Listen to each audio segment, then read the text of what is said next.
Hey everybody, it's Neil again. It is week number 4. I am here with a guy that I have literally known my entire life that I'll introduce you here in just a second. We're going to do week 4 in the Ask FBI Challenge. I still can't come up with a better name than that. So if you got a better name, let us know. But anyway, we'll be right back with the lesson. The new Mantis X10 firearms performance system has all the goodness of the original, plus holster draw analysis and recoil analysis. It's a fantastic upgrade and I recommend it highly. This is somebody I've known my entire life. This is my brother, Steve. Hey everybody. He's the older brother. I'm the good looking one. You can tell, right?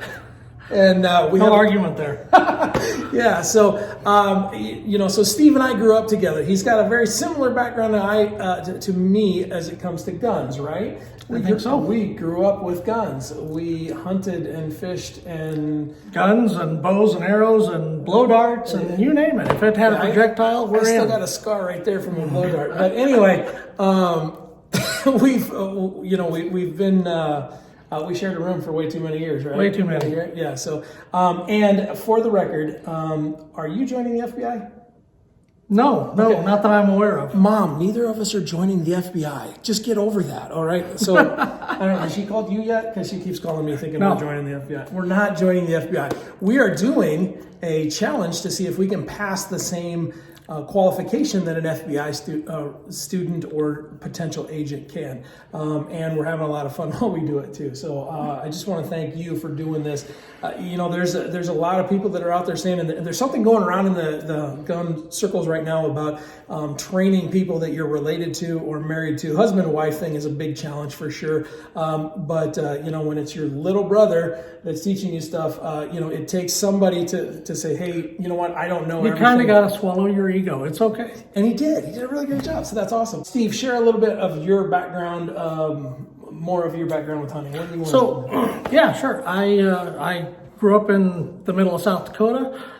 Been hunting my whole life. Everything from barn swallows to rabbits and squirrels and pheasants and deer and literally grew up, learning to hunt, learning proper safety, and enjoying it. I love being outdoors. I love doing all kinds of things outdoors, and I love improving my skills. I'm a big lifelong student, I guess, if you will. I love learning new things, and I took this challenge very seriously. I enjoyed it. Yep. Yeah. So now, one thing I'll add to that is we did not have handguns in the house. No.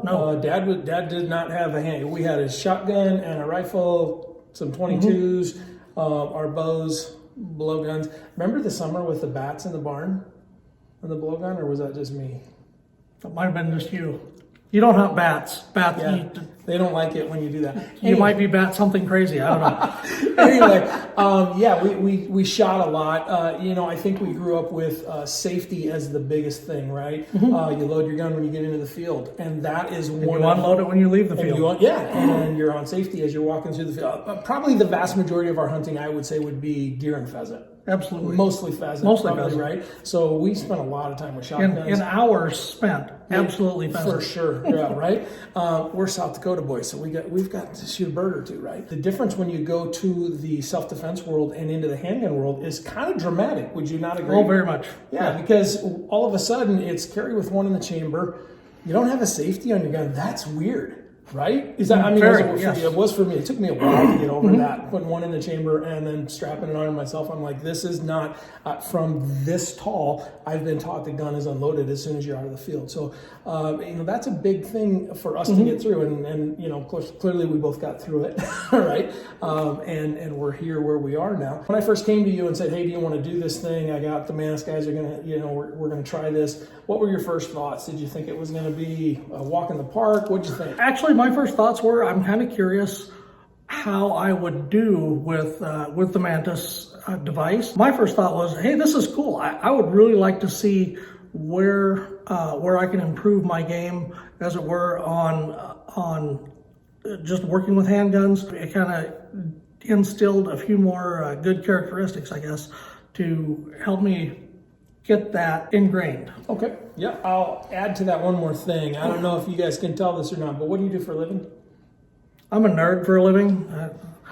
I do indoor things. This guy is super smart and super analytic. You know, so when it comes to this kind of stuff, I think one of the things you're like, oh wow, I'm going to get data out of this thing, and it really was pretty attractive. Yeah, to that. absolutely. Yeah. You know, for me, I was curious how you were going to do with this as well. One, because I'm your little brother, and two, you know, the way We're not competitive at all. No. You know, the way I'm sold on the Mantis is because of what it's done for me personally. And I think I sold it to you in that way. Absolutely. That said, hey, this is what it did for me. You give this thing a try. So there'll be some videos coming up here of Steve doing some of his dry fire practice, and then you'll get to see him do this thing live here probably in a couple, 3 weeks. One thing I want to announce is that Mantis, you and I have talked about this, came out with the new X8 or 8S, whatever, I don't know, that's for archery. So it's been announced. It's awesome. I asked about this a few months ago, and I'm glad to hear about it.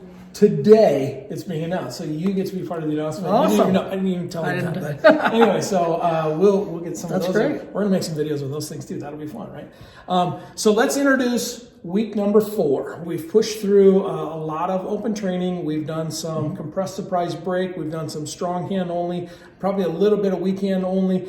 And now what we've got to introduce to this, part of this FBI challenge, the FBI qualification, is coming out of a holster and getting on sights under time. If you don't have a timer, it's completely okay. Download an app. There's timer apps in the Mantis unit and that kind of stuff.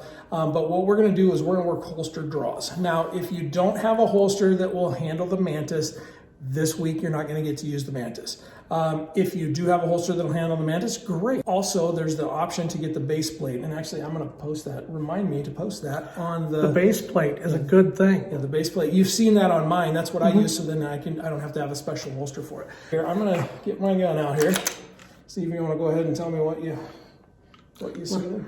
Looks pretty clear. Okay, so we've got. I can see all the way through. I do not have my barrel block with me, guys. I'm on the road. I came down to do this thing, and I didn't bring my barrel block with me, so forgive me there. But let's do it again. Check it one more time. Make sure that we are clear. There is no ammo in this gun, and we're going to work on that thing. So, you know, like I showed on the Facebook page a while back now, was doing kind of a fake draw, coming out, pushing out and finding your dot or your sight to work on that. So that's what you're going to work on this week. So start the week with a benchmark, because that's what we want. Always start with a benchmark. We want to confirm where we are when we start the week. And then we're going to safely holster. You can do this with a beep. You can do this without a beep. For the first couple of days, you probably don't even want to beep. If you're not a holster person, if you haven't drawn and shot a lot, it depends on where you are. Everybody's a little bit different place. If you're used to this, set a par timer, give yourself a second and a half to do this, whatever you want to do. But for the average Joe out there that's pretty new to this thing, I would go the first day, you're going to do about 8 minutes of just this. You can start fig leaf here. We got the camera way too close, don't we? A finger on my shirt, fig leaf. This is me this is church security right here. This is very normal. Everybody happy-go-lucky, right? This is not me getting ready to shoot, right? So stand here at the beep. I clear my shirt completely, get a good grip on my gun, come out, push out, find that spot. I'm prepping the trigger as I come out, and then pulling the trigger. That's all I'm doing. Reset, safely back into the holster. Now, in a few weeks, you're going to be going in and out of this holster with a loaded gun, and some of you are probably doing that already anyway, but I want 8 minutes of just drawing that gun, press out, find your sights.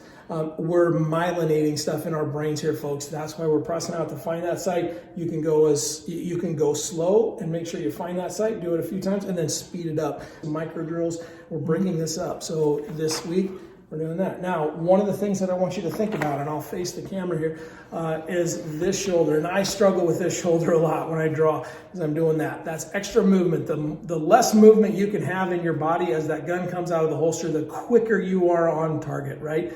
And we say it a lot. Not everybody needs to be shot, but when they do, we need to do it quickly and accurately, right? So the faster I can get out, the faster I'm going to do it quickly, and then the rest of this is working on the accuracy, right? So think about your shoulders, get your feet and everything the way you want it to do, and then pull it out in as little movement as you possibly can in this shoulder. What I see in a lot of cases is a lot of this. And that is extra movement, and my hips are in there, and everything is going kind of wonky. That's going to add time. Not a dance. It's not a dance. Well, yeah, we might be coming to, you might be coming to the dance, but it's going to end with a bang here. So the less movement, the better. As still as you can be, get that gun out, find your sight, squeeze the trigger. You still, I want you to pull, you do not have to pull the trigger every time, but I want you to pull the trigger a fair amount of times on this.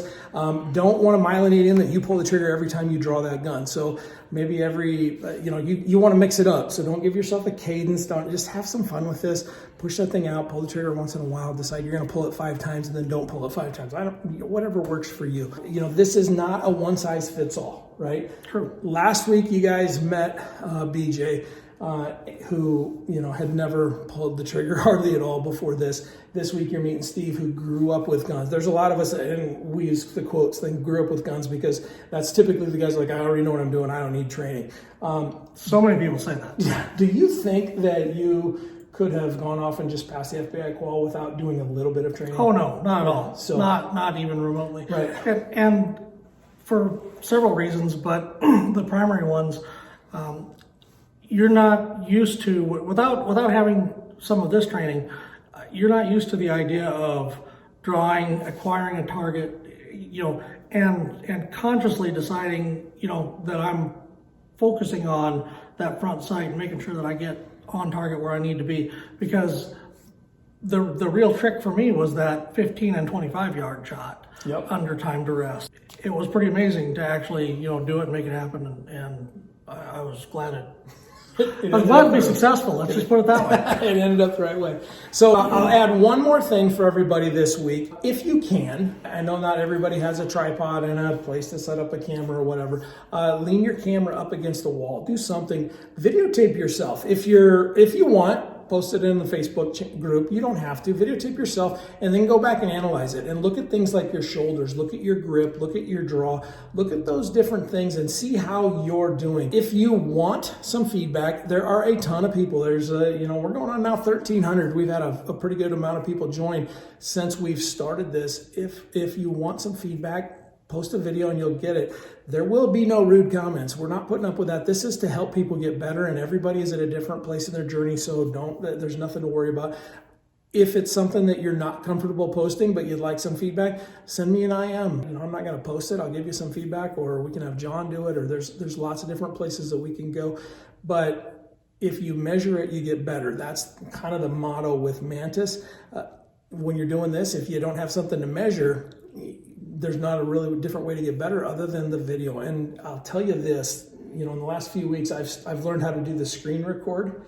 Mm-hmm. And I'm telling you, when I do a benchmark with that screen record on, the first time I did it, it wasn't live. I could have deleted it. It wouldn't have mattered, right? I was breathing hard and the hair on my arms was standing up. I was nervous. It was a whole different level of stress doing it, knowing that I'm going to share this to everybody. Now, thankfully, it turned out to be a pretty good one. But yeah, these are different stressors. And on your worst day, if you have to draw your gun, there's going to be so much stress. So get some of these different stressors, put yourself on camera doing it. You don't have to share. It won't hurt my feelings at all. I appreciate it if you did. It won't hurt my feelings if you don't. And don't feel bad if your score isn't up to what everybody else is posting, because they never are. I'm tickled pink when I get my average over 90 for a full set.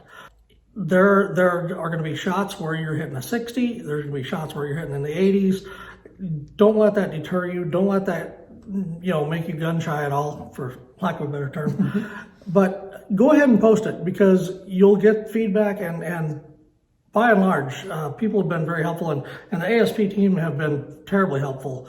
They love to see people get better and advance in that journey. Yep. So thanks for joining us in week 4. Week 5 is coming up. We're getting closer. Next week, we'll probably introduce you to some of the other steps coming on, and we're getting ready to go start shooting. So if you put yourself on camera this week, you might be comfortable putting yourself on camera in a few weeks when it's time to start shooting, and then we could have a lot of fun with it. So appreciate everything that you guys are doing. Thanks for joining us. Join all of the different things on Mantis. Again, You don't have to have a Mantis for this. We thank the guys for sponsoring us. It's great that they listen to us and they do this and they allow us to bring this stuff to you guys. I understand there's some other tools out there, but I'm telling you, in my heart, I believe Mantis is the one that has moved my shooting from this level to this level. And, you know, give them a shot. If you haven't got one yet, go get one. Get ready for the archery one. That's going to be super fun. And we will see you guys next week. Thanks a lot. Take care.